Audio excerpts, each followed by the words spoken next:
അപ്പോൾ ഇന്ന് എൻ്റെ കൂടെ ജോയിൻ ചെയ്യുന്നത് ആലിംഗലമ്മ ടീമാണ്.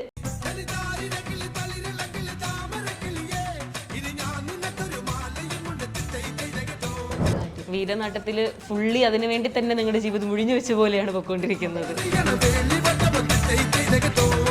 തിരുവാതിരയായിട്ട് നമ്മൾ തുടങ്ങി. ഉത്സവത്തിന് തലേ ദിവസം അവിടെ ലേഡീസിന്റെ പ്രോഗ്രാമൊക്കെ ഉണ്ടാവാറുണ്ട്. അപ്പോൾ ആ സമയത്ത് തിരുവാതിരക്കളി കളിക്കാലോ എന്ന് വിചാരിച്ചിട്ടാണ് ഞങ്ങളിത് തുടങ്ങിയത്. ഇങ്ങനെ വൈറലായി 14 മില്യണോളൊക്കെ അടിച്ചു വന്നപ്പോൾ അതിൻ്റെ അടിയിൽ ഈ തിരുവാതിരക്കളീനെ കൊണ്ടുപോയി നശിപ്പിച്ചു. തിരുവാതിരക്കളീനെ സോഷ്യൽ മീഡിയ അങ്ങോട്ട് തുറന്നു നോക്കുമ്പോഴുണ്ടല്ലോ അതേ ഇവർ മാറിയാൽ നന്നായിരിക്കും. എനിക്ക് തന്നെ ഒരുപാട് നെഗറ്റീവ്സ് കമൻറ്റ് വന്നിട്ട് ഓടി നടന്ന് കഴിഞ്ഞ് വരുമ്പോഴായിരിക്കുള്ളൂ ഈ വക കമന്റുകൾ കാണാം. റിപ്ലൈ കൊടുക്കുമോ ഇതിന്? പിന്നെ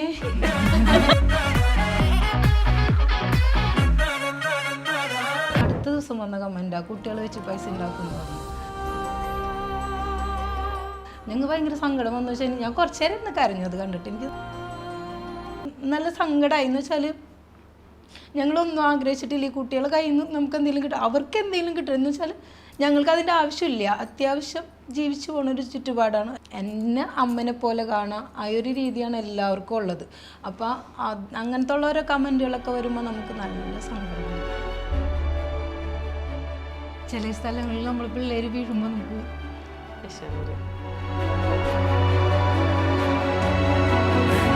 അനാവശ്യമായിട്ട് പോയിട്ട് ഒരാളടുത്തും ചാറ്റോ നിങ്ങളുടെ നമ്പറുകൾ ഒന്ന് പേഴ്സണൽ നമ്പർ ഒന്നും കൊടുക്കാൻ പാടില്ല എന്ന്. കല്യാണാലോചനകൾ വരും, ഞാൻ തന്നെ മുടക്കും.